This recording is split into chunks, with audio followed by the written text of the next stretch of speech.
going to be my second video today.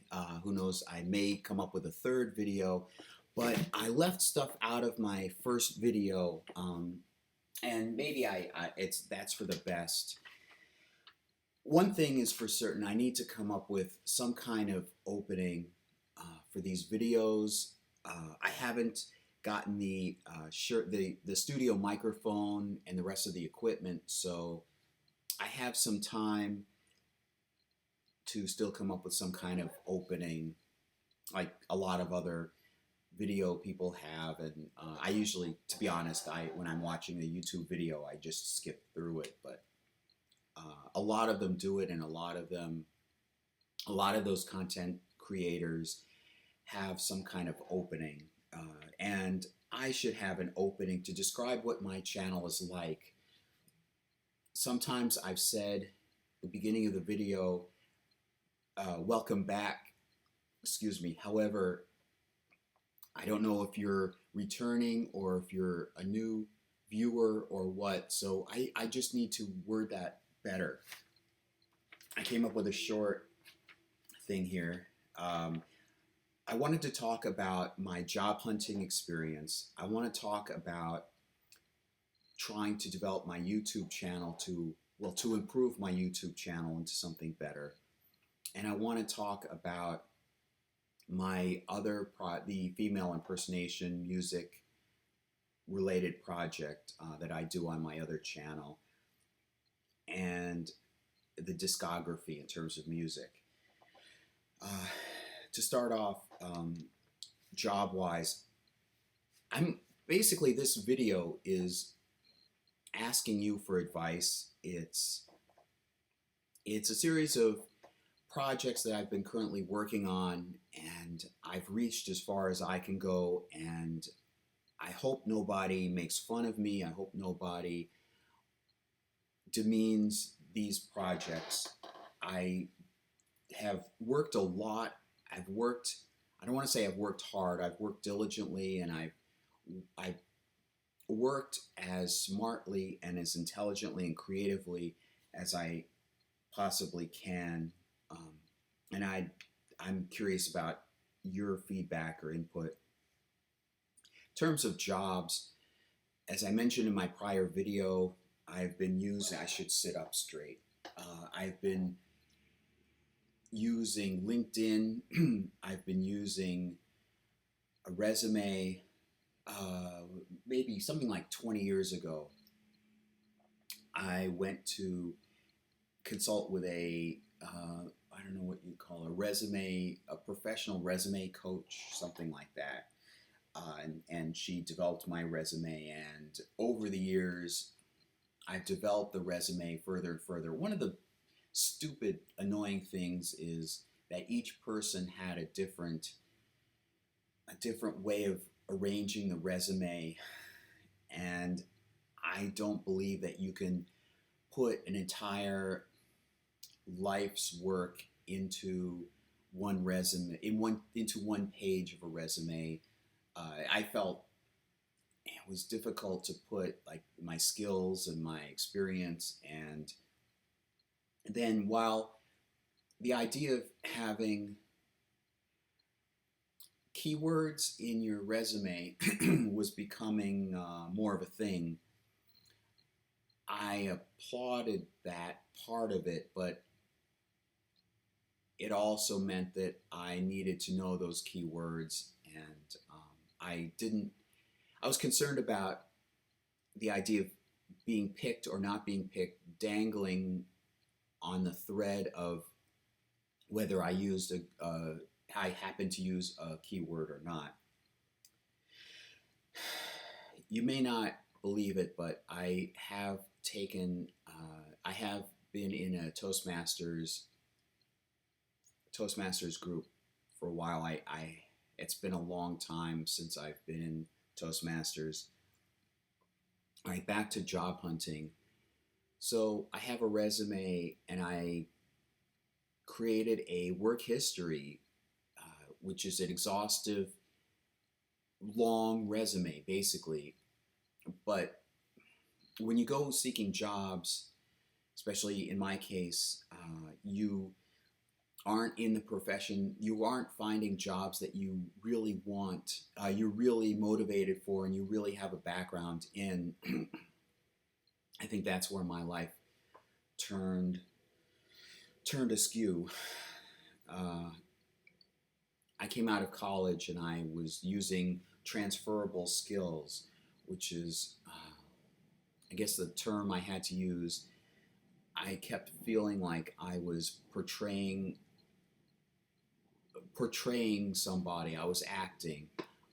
There was one version that was myself, my creative side involving writing and television and film production. Now that excited me. And then this other side that I had to do in order to pay bills. And I had this other side involved transferable skills and a lot of office work, lowly office work.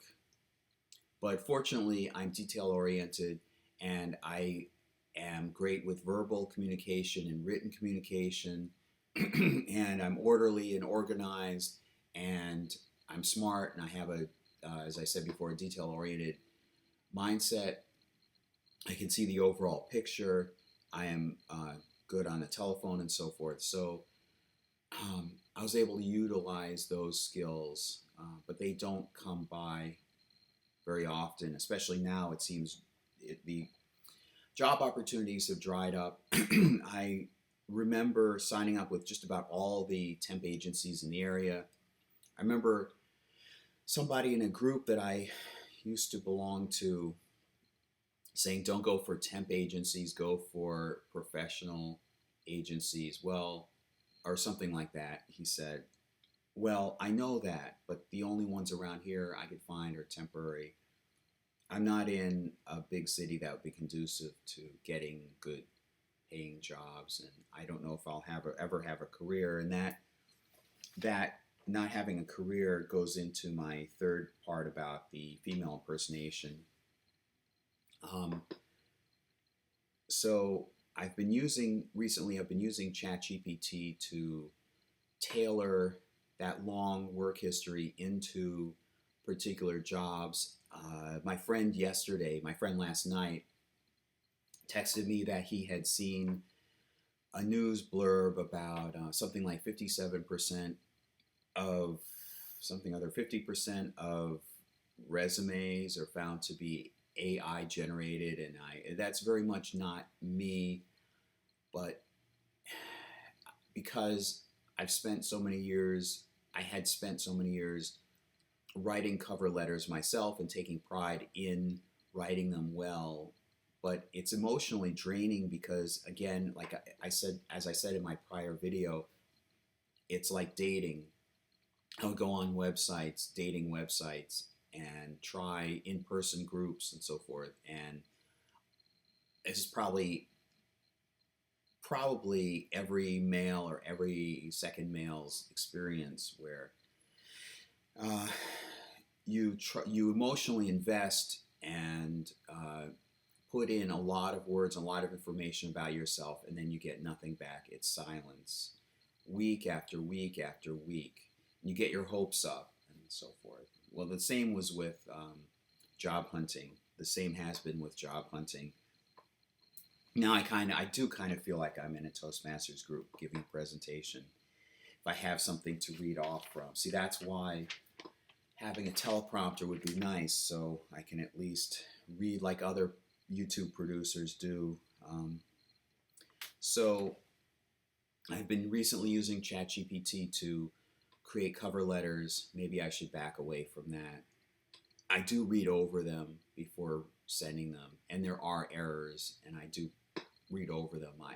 I sort of justify it as meaning that, one, the chances of getting a result from these applications is nil, and secondly, I don't want to emotionally invest myself in every job and then be turned away, silence, turned away, silence.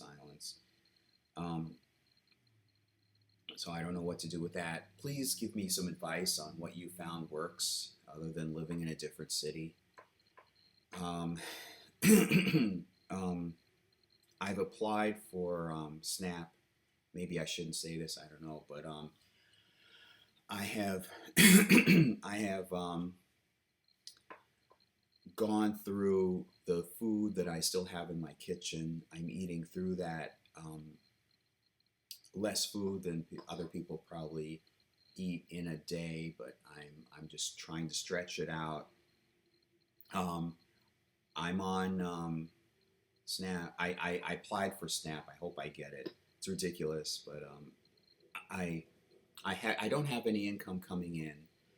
I don't have anything in my bank account, and I had a car that's worth some money. So there's this thing where you can, on the state website, you can ask, does it seem as if I'd be eligible, or you can ask about eligibility, and it said I would be, chances are I would be ineligible, and the only thing I could think of is that it's that car.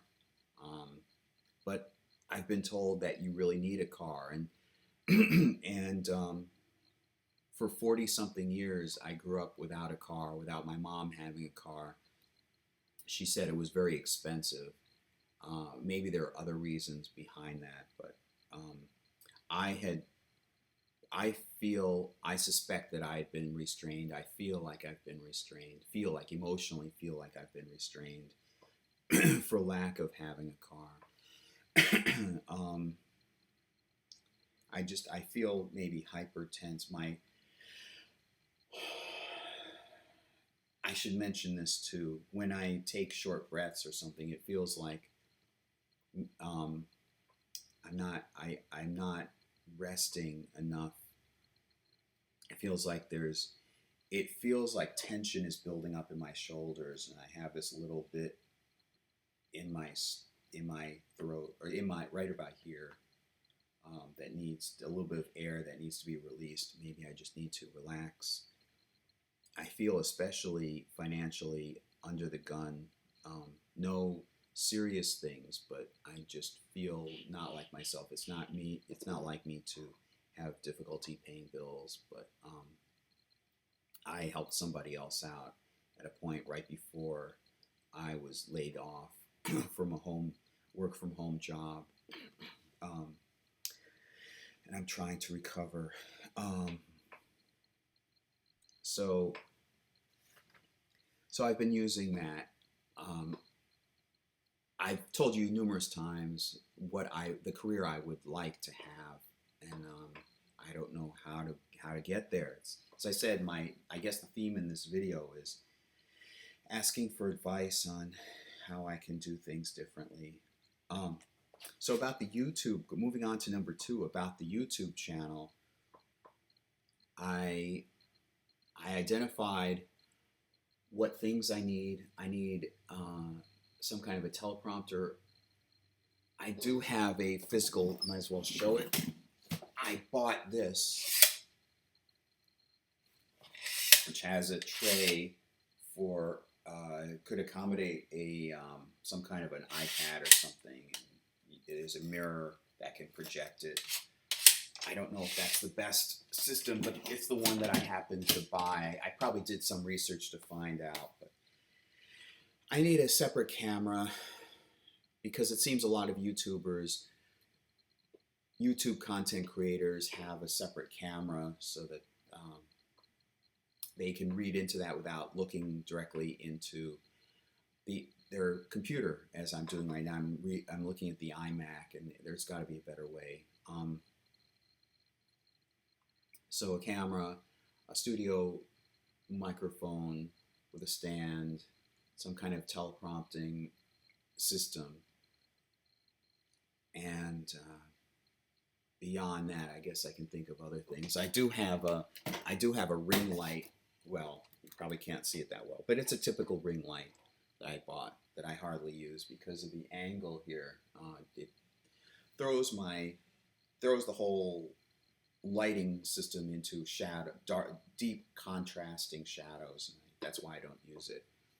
I haven't put up a light here. I believe it or not, the reason why the lighting is so odd, maybe so odd, is because I've got a window right here to my left, and I have one long, tall, narrow lamp.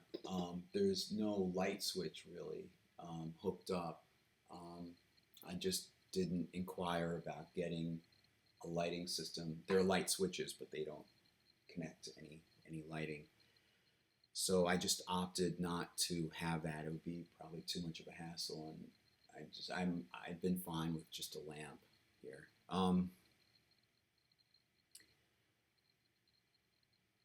So and it's a long lasting is it fluorescent long lasting there's a term for it. It's the longer safe, the longer energy saving new version of a bulb. I don't remember offhand what it's called. So and I do have iMovie that I use sometimes to edit these videos. Like, you may be asking, why don't you edit out all the silence moments of silence? Going on to number 3, the female impersonation project. I created a separate video for that. Buy me a coffee. I created a Buy Me a Coffee account, and I created a new bank account just for that purpose, so that I don't commingle funds with my regular checking account. So moving on to the female impersonation, I was thinking last night. Well, let me describe what it is. I created a separate YouTube channel. I still maintain that. I didn't feel like dressing up to go on that other channel to do it, so I'm doing it here, and I'll just talk about it. That's when I began. Well, all right, let me rephrase that.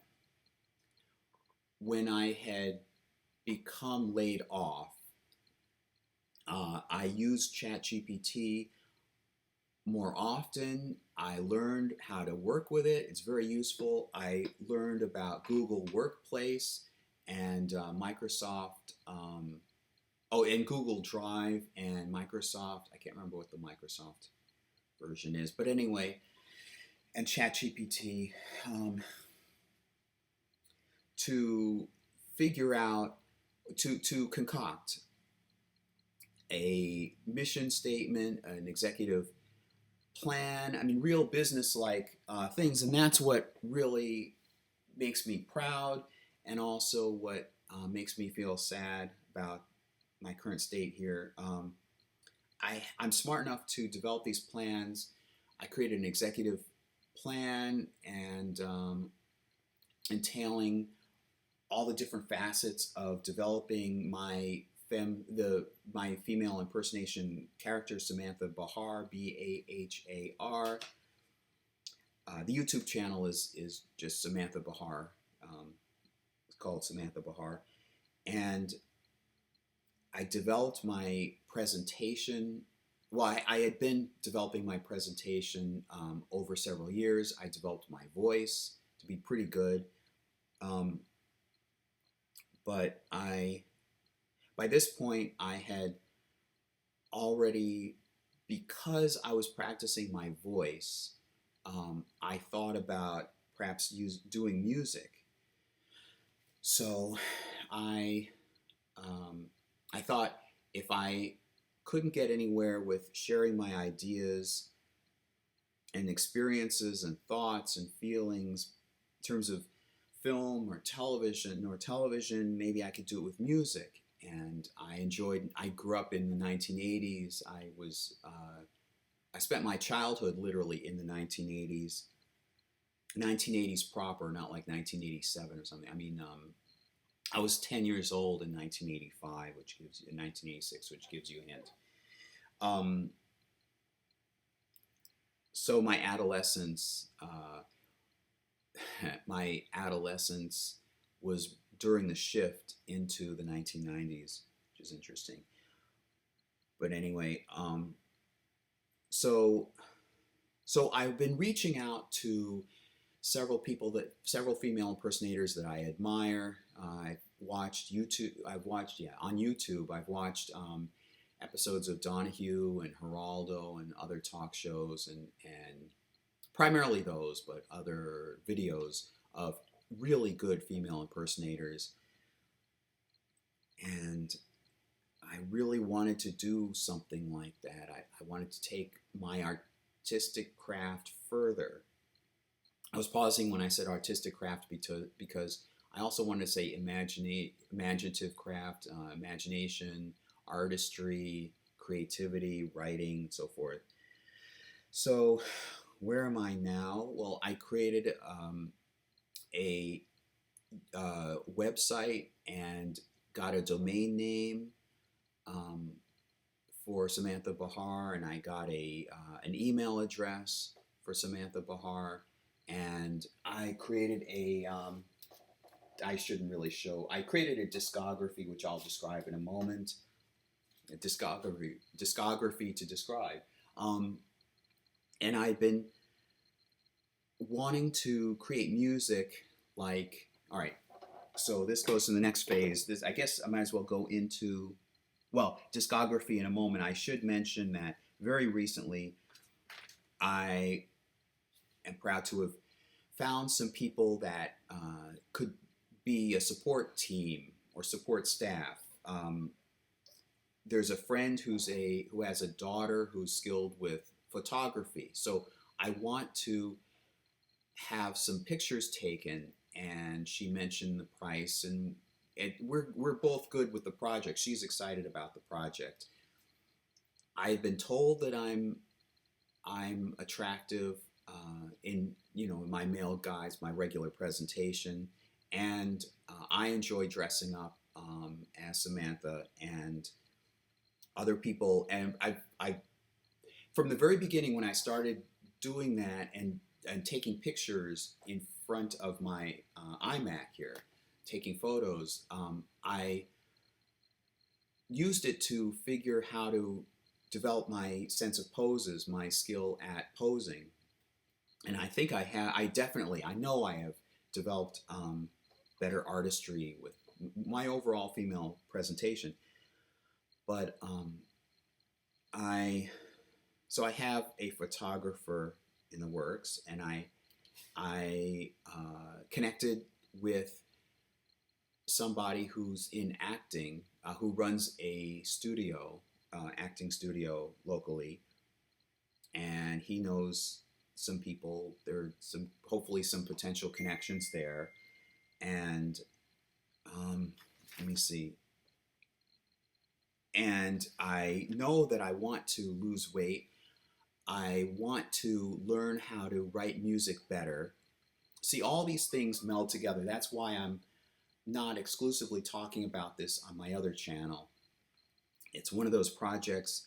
It also involves me losing weight, becoming healthier. I think I'm healthy. I think it's just the weight. I think it's just right here, my waistline. And a vocal coach, not only for singing, but to improve my feminine voice even more, even further. That's grammatically correct. So I've also reached out. I've had good instincts. ChatGPT likes to, if you've ever used it, maybe it likes to say, good thought. It likes to compliment you on good ideas that you've come up with, or ideas that you've come up with. It likes to compliment them. But I think I'm smart in what I'm doing. I realize there are playlist curators. The way I discovered that was because of this next discography thing.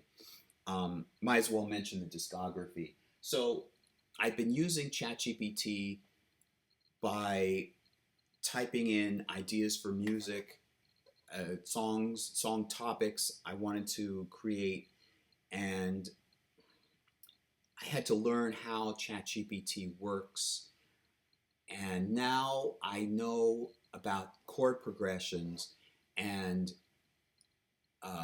what's called a pivot, a chord pivot, where um, you can use one chord progression to help write, devise or conceive the chord progressions for the melodies for the rest of the song, rest of a particular song. And that's why I want this taken seriously. To me, female impersonation isn't drag, although technically I guess it's dressing up in opposite sex, but it's not about cartoony drag. Um, it's about developing this alter ego, kind of like Elvira, what Cassandra Peterson did with Elvira, and Paul Rubens did with Pee Wee Herman, and there are probably other ones. I guess in some sense, I can't remember his real name, but Mr. T, like personae. So, but it would be myself in some sense. So I would be expressing myself just in this alternate persona. And I imagine probably a lot of entertainers, a lot of actors, even singers, probably a lot of singers really do that. I don't mean going all the way to create a separate name, but like they put on a certain entertainer persona version of themselves. So now I have learned. At first, when I was using ChatGPT, I was coming up with lyrics first, and I obviously ideas first for singing. What do I sing about? Now, I have heard enough music, 1980s music, to think I need catchy melodies. It's the melody that's strong, and then I can overlay lyrics in about what I want to sing about. I mean, for what I want to sing about, for which I want to sing about. But that they wouldn't be clunkily added on. They would be put in to match the rhythm of the melody of the song. It would be, I think I would have much more success with the song. I want it to be mainstream. I want these songs to be mainstream. I want them to be appreciated as music. I want Samantha Bahar to be appreciated as an entertainer, not as a clown or as just a drag queen or something. So I'd also thought about modeling and pictures taken and so forth, and male or female presentation. Um, so I've been learning how to develop the music part of it. I came up with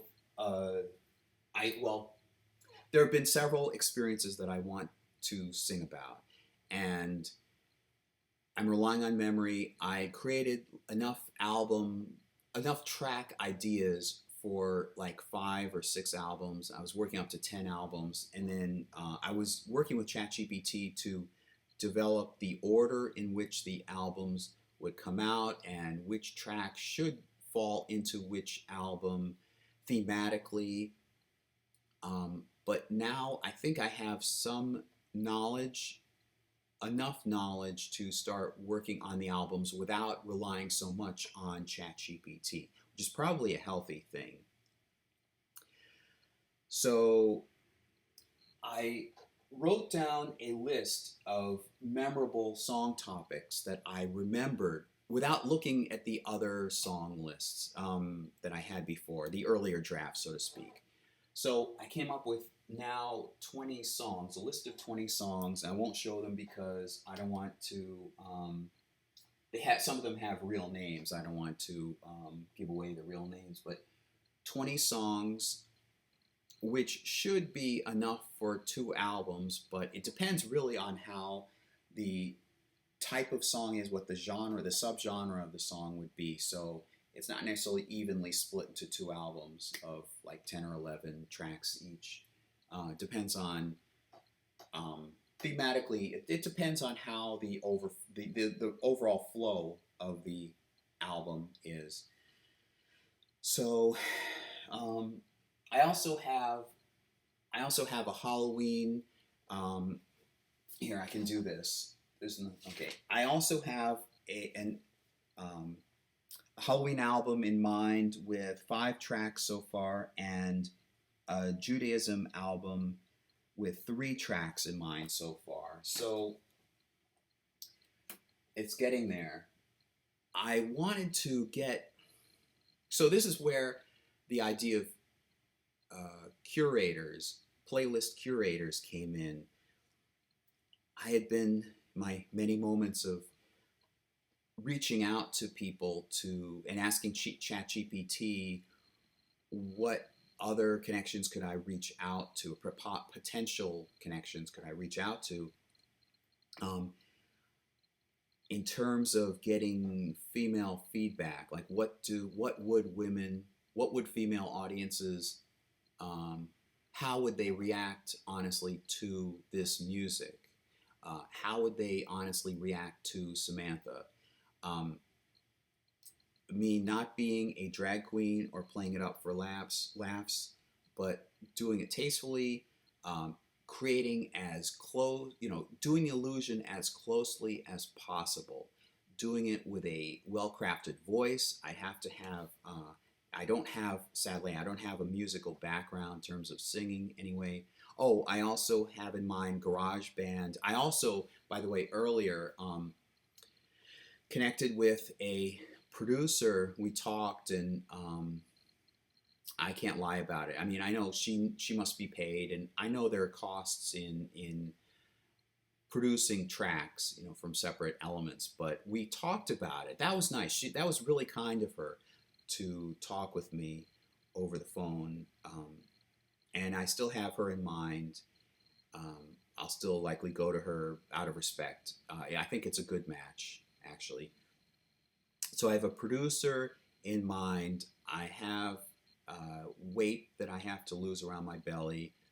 I'm developing my presentation even further. I need to continue my voice. I have a friend that does do vocal coaching. This all takes money, I know, unless there's some very generous people who would like to donate their time to make the Samantha Bahar project come to life, because it is part of me. I'm passionate about it as an artist, and I do have a lot of interesting experiences to sing about, to write music for, and that again goes back to this discography that I keep veering away from talking about.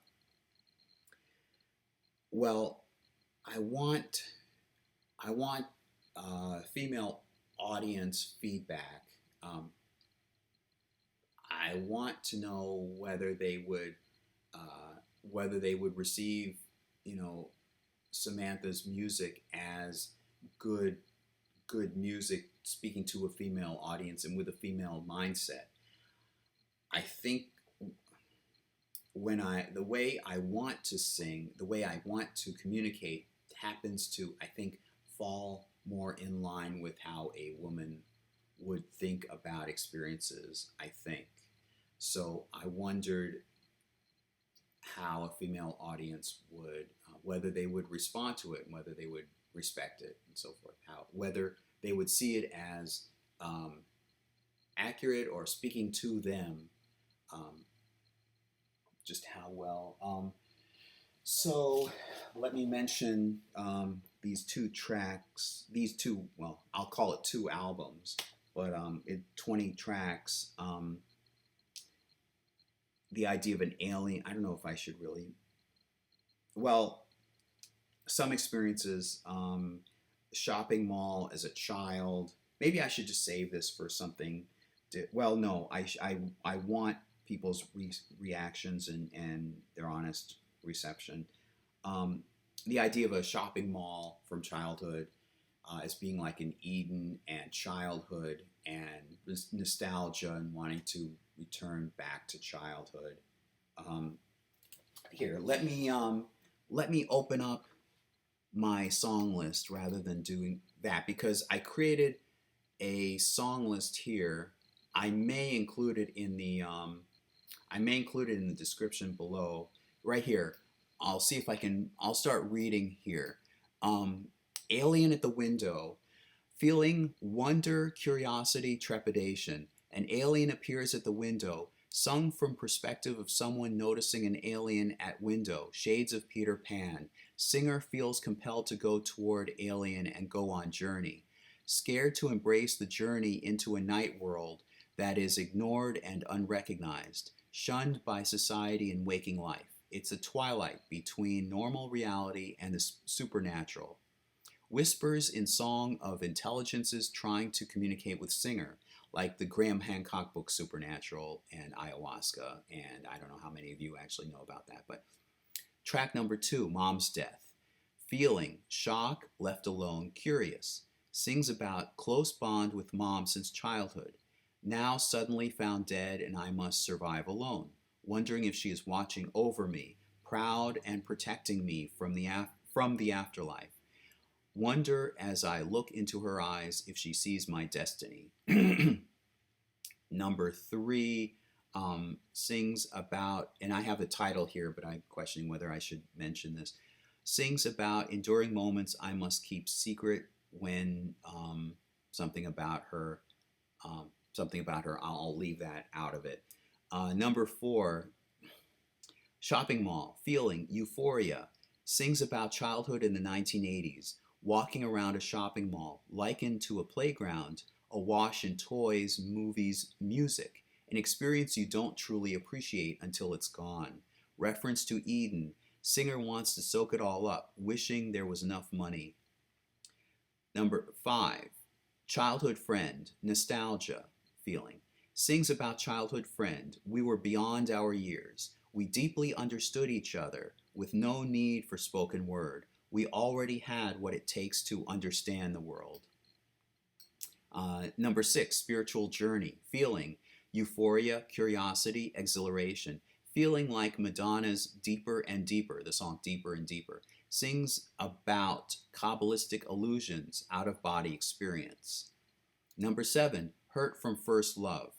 Feeling, nostalgia, confusion, lost, loneliness, sad. Sings about having endured confusing time with a first crush. Confused over first crush showing appreciation one moment and feeling so euphoric but switches to silence and confusion. Song switches back and forth. Number 8, Mermaid. Sings to significant other about hiding a secret identity as a mermaid. Ambivalent about revealing it for fear of reaction, or I guess you could say rejection.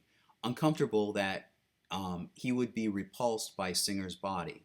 Self-conscious about body faults. Other moments in the song have singer being proud of body. Sound effects of water and splashing, seagulls. Number 9, Lost Object. Feeling, nostalgia, sad, regret. Sings about 1980s. Shira doll, which was lost in a move. I transferred it from, first of all, I didn't lose just one thing. This is just an amalgamation of lots of things lost in a move. And of course, I would think of Transformers or Star Wars or something, but I'm thinking girl, child, so I thought Shira doll might work, or perhaps Barbie doll. Sings about 1980's Shira doll, which was lost in a move. Sadness and regret over leaving it behind in a decision during move after mom's death. And of course, anger and frustration lingering over mom being put in a spot somewhat by mom's doing, even though she meant well. Number 10, Bond Girl. Feeling, adoration, sound effects of excitement with gunshots. Suspenseful, modeled after a James Bond title song. Sings about a crush on a celebrity, infatuated by the intelligence, talent, and strength of James Bond. The inspiration for this was actually my celebrity crush on Madonna. So I figured, as Samantha, I would not be singing about a crush on a woman. So James Bond came to mind. Then begins questioning whether Bond really is that way or that it is hype and manipulation of his image. He is a secret agent, so of course he manipulates his image.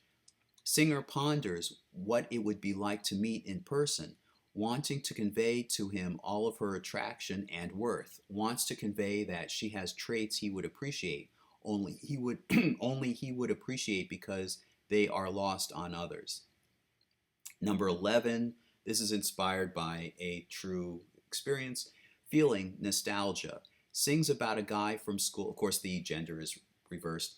Sings about a guy from school who flirted with her, loneliness, and thinking back to school life, wondering if guy was serious about it. Um, and that, by the way, that person is different from the earlier song, subject of the song I was singing about. 12, fear of failure. Sings about doubts held that singer will achieve the life desired since childhood. Feeling trapped, wonders if talent is really there. Feeling of being stuck, time going by around the singer. Others achieving great life stepping stones. 13, first love. Feeling euphoria. Sings about thrill of having overcome alienation in school and fear of what person's reaction. Seems like there's a missing rest of that phrase. But anyway, finally get a chance to learn what dating is like. Eager to finally express those desires to share self with another emotionally. Other person is a member of the popular crowd. Relieved that person let singer into his world, breaking the social barrier. And number 14, high school reunion. Feeling, wanting, reconciliation, final showdown. Sings about attending a high school reunion, had been misunderstood in high school. Singer acknowledges not having become the star she anticipated in life post school. Summons courage to confront classmates who alienated singer. The thought of becoming an artist was a way to share her true self years afterward. They would finally learn what they missed in school because of the alienation. Surprise when they say how their image of her from school was one of smarts. Why didn't they tell the singer when it would have mattered back then?